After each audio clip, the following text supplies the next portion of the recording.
할렐루야! 모든 성도들을 주님의 이름으로 축복합니다. 8월 21일 주일입니다. 주일의 은혜와 평강과 기쁨이 우리 모든 성도들에게 충만하시기를 축원합니다. 오늘 레위기 27장 1절에서 15절까지의 말씀을 함께 나누고자 합니다. 매일 성경 교재 156쪽, 157쪽을 참고하시면 되겠습니다. 오늘의 말씀, 오늘 주일을 통하여 주시는 말씀과 더불어 우리에게 주님께서 주시는 위로와 평강과 또 하나님의 백성으로 살아가는 기쁨을 우리에게 깨닫게 하실 줄 믿습니다. 오늘 레위기 27장 말씀인데요. 이제 마지막 장입니다.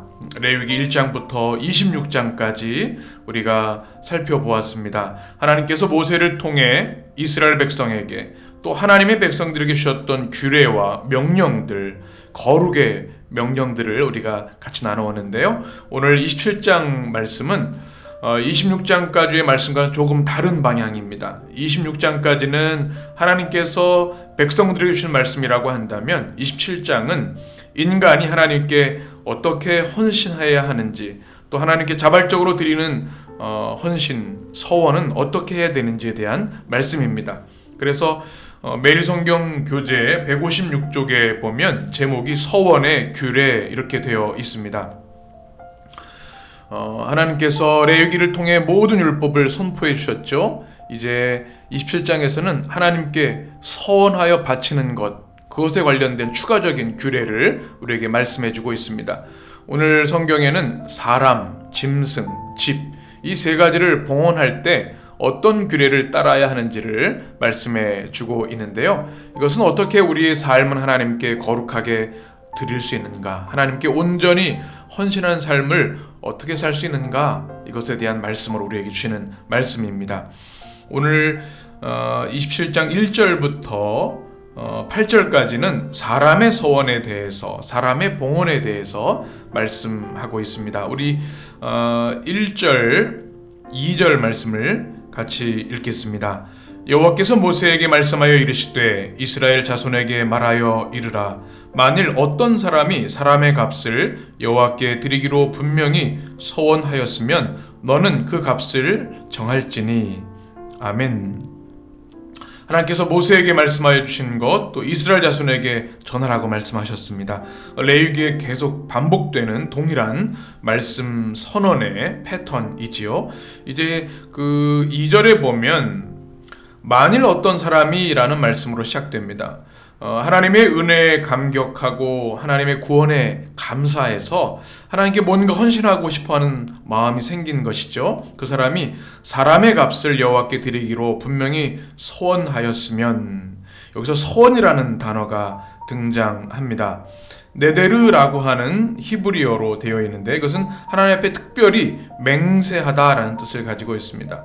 하나님께 드리기로 맹세한다는 말씀이지요. 특별히 여기서 무엇을 서원하는가? 우리가 여러분 성경을 보시게 되면 사무엘의 서원을 기억하시죠? 나실인의 서원도 있습니다. 또 레위인들의 서원도 있습니다. 그런데 일반 사람들이 하나님께 무언가를 드리고 싶을 때, 나 자신을 하나님께 온전히 헌신하고 싶을 때, 그럴 때 드려야 하는 방법에 대해서 나온 말씀입니다. 사람의 값이라는 말씀을 우리가 기억해야 되겠는데요. 자기 자신을 하나님께 봉헌할 때 그 사람의 가치, 자기 봉헌 금액을 말합니다. 그래서 자신을 드리기로 하나님께 서원하고 그 값을 드리고자 할 때 그 값을 정해야 되는데 어떻게 해야 되는지를 말씀하고 있는 것이죠. 3절 말씀을 같이 읽겠습니다. 내가 정한 값은 20살로부터 60살까지는 남자면 성소의 세겔로, 은 50세겔로 하고. 아멘. 이제 구체적으로 사람의 서원을 할 때 어떻게 서원하는 금액을 산정할 것인지를 말씀해주고 있습니다. 나이대가 기록되어 있죠. 3절에 보면 20살로부터 60살까지, 그 당시 고대사에서 생각하기에 가장 왕성한 활동 시기를 말합니다. 그리고 5절에 보면 5살로부터 20살, 6절에는 1개월로부터 5살, 또 7절에는 60살 이상, 이렇게 나이로 그 금액 산정을 정하고 있습니다. 또 남자와 여자에 따라서 다르게 되어 있죠. 그런데 동일한 것이 있습니다. 드릴 때는 무엇으로 드려야 하는가? 성소의 세겔로 드려야 한다. 이렇게 성경이 규정하고 있습니다. 당시의 세겔은 세 종류가 존재했습니다. 왕실에서 사용하는 왕실 세겔, 또 성소에서 사용하는 성소 세겔, 일반인들이 쓰는 일반 세겔로 되어 있습니다. 보통 일반 세겔의 1세겔은 약 11.4g 정도로 추정하고 있습니다. 성소의 세겔은 이것보다 좀 더 가치가 더 무거웠죠. 여기서 또 우리가 기억할 것은 세겔은 화폐 액면가를 말하는 것이 아니라 무게를 말합니다. 11.4g 정도 일반 세겔이라고 말씀드렸죠. 성소 세겔은 11.4g 일반 세겔보다 5분의 1 정도 더 무거운 세겔을 말합니다. 하나님 앞에 자신을 온전히 서원하여 드리고자 할 때는 이 성소의 세겔, 이 세 가지 세겔 중에 성소의 세겔로 드려야 한다, 이렇게 말씀하고 있는 겁니다. 그래서 남자로 예를 들어서 20살에서 60살까지 가장 왕성한 활동을 할 수 있는 그때 은 50세겔로 드린다, 이렇게 말씀하고 있죠. 고대 근동 노동자들에게 4일 정도의 품삯이 일반 세겔로 은 1세겔이었습니다. 그런데 이것이 은 50세겔이라고 한다면 굉장히 큰 금액이죠. 그러니까 하나님께 우리의 삶을 드린다고 하는 것은 굉장히 큰 가치가 있는 것이다 라고 우리가 생각할 수 있게 되겠습니다. 그래서 나이와 남녀에 따라서 그 세겔의 그 금액의 차이가 생기는데요. 그 기준은 노동력 그리고 전투력에 달려있죠. 그 당시 고대사회에서는 가장 중요한 것이 노동을 해서 곡식을 또 얻고 경제활동을 하는 것이 중요했기 때문에, 그리고 전투 능력이라고 하는 것은 전쟁이 늘 위기 있기 때문에 국가를 지키고 전쟁할 수 있는 노동력이 값이 높았겠죠. 그래서 가장 그 가치가 있는 20에서 60세 사이에는 좀 더 금액이 많고요. 그 앞뒤로는 이제 적어지는 그런 금액 산정 방법을 우리가 기억할 수가 있겠습니다. 하나님께 자신을 드리는 이 헌신, 서원은 큰 가치로 하나님께 드리게 되어 있는데 신중하고 또 우리 마음을 다해 드려야 하는 것임을 우리가 알 수 있습니다. 그런데 8절 말씀이 우리에게 꼭 붙잡아야 할 말씀입니다. 우리 8절을 같이 읽습니다.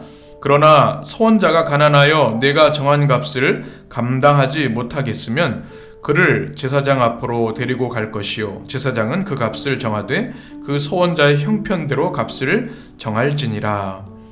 아멘.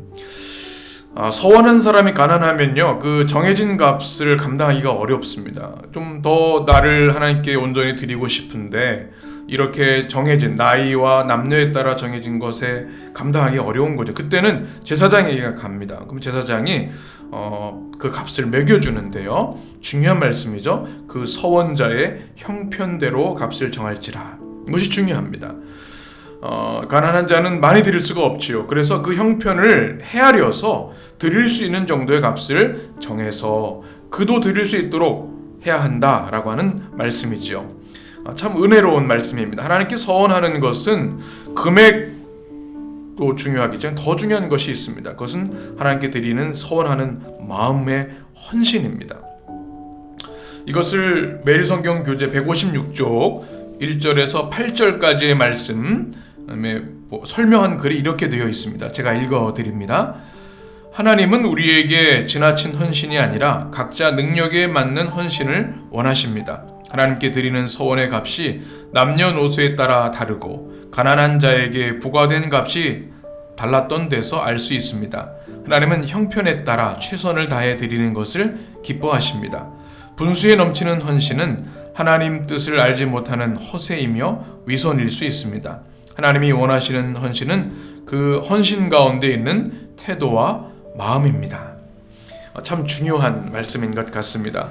우리도 하나님 앞에 서원하는 경우가 있습니다. 헌신하는 경우가 있습니다. 그때 무엇이 중요합니까? 우리의 형편대로 해야 되는 거죠. 우리가 할 수 있는 능력 밖으로 해서는 안 됩니다.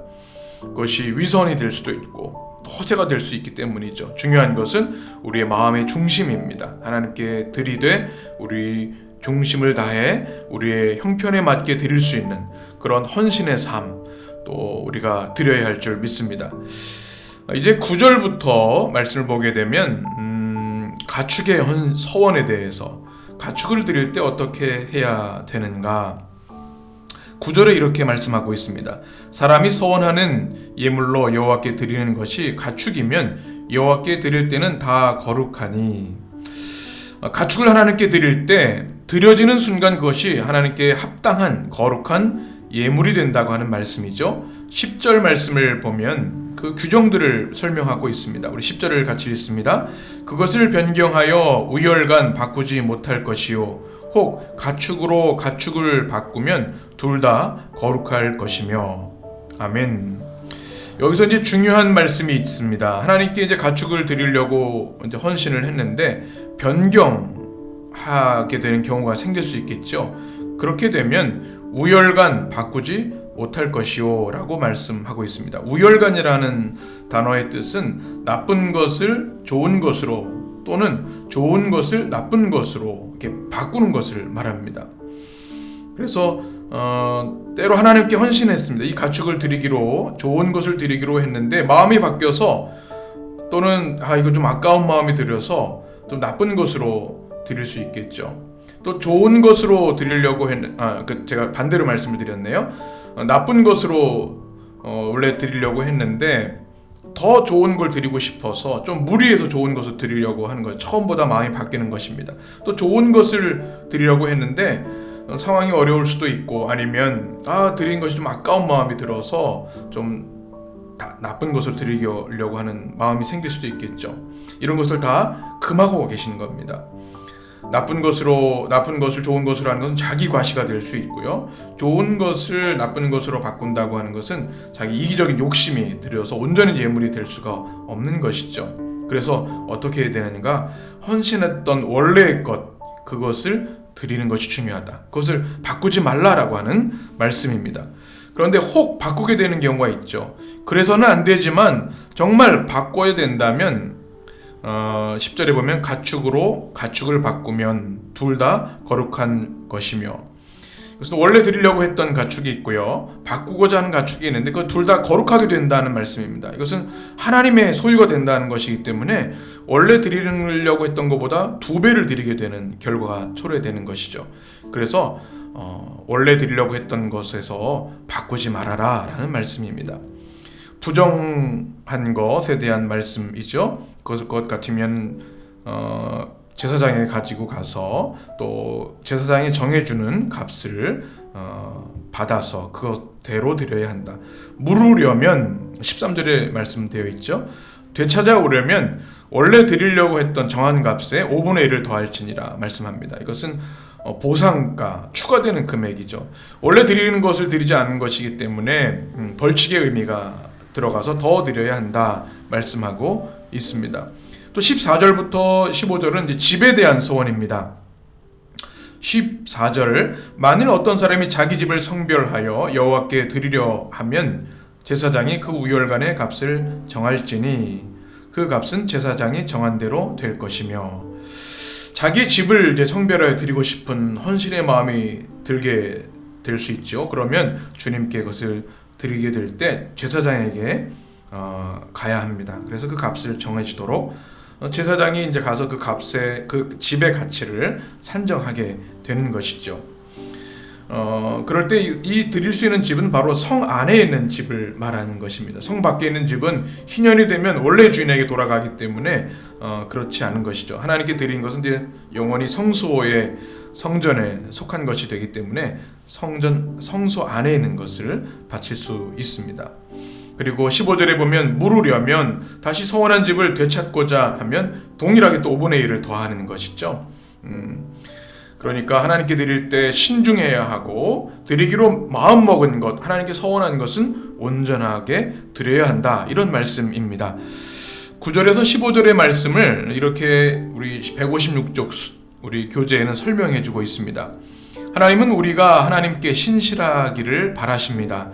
하나님께 쉽게 서원하고 또 쉽게 여기는 것은 하나님을 가벼이 쉽게 여기는 것입니다. 그래서 하나님은 짐승을 드리려면 정결하고 흠없는 것으로 해야 하고 서원한 예물을 함부로 바꿀 수 없으며 서원을 물으려면 원래 값의 5분의 1을 더해서 내야 한다고 규정하셨습니다. 신중하고 엄격한 서원 제도를 통해서 백성들이 하나님을 존중하기를 바라셨습니다. 나는 하나님을 너무 가볍게 여기지는 않는지, 아무렇지도 않게 서원하고 무르고를 하지는 않는지, 내게 필요 없거나 하찮은 것만 드리고 있지는 않은지, 하나님께 드리는 것을 아까워하지는 않은지 돌아봅시다. 이렇게 9절에서 15절의 말씀을 우리에게 설명해 주는 말씀입니다. 하나님께 우리가 어떤 태도로 하나님께 우리의 예물을 드리고 우리의 삶을 드리고 서원하는가 굉장히 중요한 질문인 것 같습니다. 우리가 매 주일 예배를 드리죠. 예배도 하나의 하나님께 드리는 서원이 될 수 있습니다. 우리의 몸과 우리의 시간과 우리의 중심을 드리는 것이죠. 또 주님 앞에 주일 예물을 드립니다. 10의 1조를 드립니다. 또 감사헌금을 드립니다. 주님께 감사한 마음으로 예물을 드릴 때 우리는 어떻게 해야 될까요? 오늘 주신 말씀처럼 하나님 앞에 우리가 할 수 있는 그 능력 안에서 자발적으로 기쁨으로 참여하는 것이 중요합니다. 절대로 억지로나 인색함으로 무리해서는 안 되겠죠. 하나님께서 주신 감동대로 은혜대로 또 기쁨과 또 감사함으로 드릴 수 있는 그런 예물 서원이 되어야 되겠습니다. 또 특별히 우리가 기억할 것은 하나님께 드린 예물 또 이 서원은 굉장히 중요합니다. 우리가 물질의 노예로 살아갈 경우들이 참 많습니다. 이 자본주의 사회도 그렇고요, 물질주의 사회가 그렇습니다. 모든 것이 돈이 되는 것이죠. 그러나 우리의 하나님, 우리의 인생, 우리의 구원, 우리의 주신 그 놀라운 해방과 자유의 기쁨, 이 복음은 그것으로 비할 수 없는 것이죠. 우리는 물질의 노예가 되지 않기 위해서 하나님께 온전히 드리는 예물의 헌신, 또 헌금의 영성, 이것을 회복할 필요가 있습니다. 사실 하나님께 드리는 이 모든 것은 우리의 신앙 고백이고, 하나님께 바치는 모든 것은 사실 이 물질을 넘어서 우리 생명, 우리 자신을 바치는 것이죠. 거룩한 산 제물로 우리 자신을 드리는 것이 중요하다는 말씀입니다. 우리 사랑하는 성도 여러분, 오늘도 말씀을 통해서 우리 주님의 말씀을 들었습니다. 우리는 신실한 삶을 살기를 모두가 소원합니다. 우리의 삶을 온전히 드리기를 원하고 우리의 물질을 또한 구별하여 드리기를 원합니다. 다 하나님 주신 것이죠. 우리의 주신 시간도 재능도 마찬가지죠. 하나님, 우리의 삶을 하나님께 거룩한 산제물로 드리길 원합니다. 자발적으로 또 기쁨으로 감사함으로 드릴 수 있는 삶을 살게 하여 주옵소서. 또한 우리의 삶 자체가 하나님께 드리는 거룩한 예물이 되도록 축복하여 주옵소서. 이러한 고백이 여러분의 고백이 되시기를 바랍니다. 그러면 하나님께서 큰 영광 받으시고 우리의 삶을 향기롭고 아름답게 만들어 주시고 우리 삶을 통하여 큰 영광을 받으실 줄 믿습니다. 오늘 하루도 또 우리의 일생이 하나님께 그렇게 드려지는 축복의 인생이 되시기를 주님의 이름으로 간절히 축원합니다. 기도하겠습니다. 존귀하신 하나님, 오늘도 주일을 맞아 이렇게 주님 앞에 예배자로 우리에게 허락하신 예배 자리에서 예배드리게 하시니 감사합니다.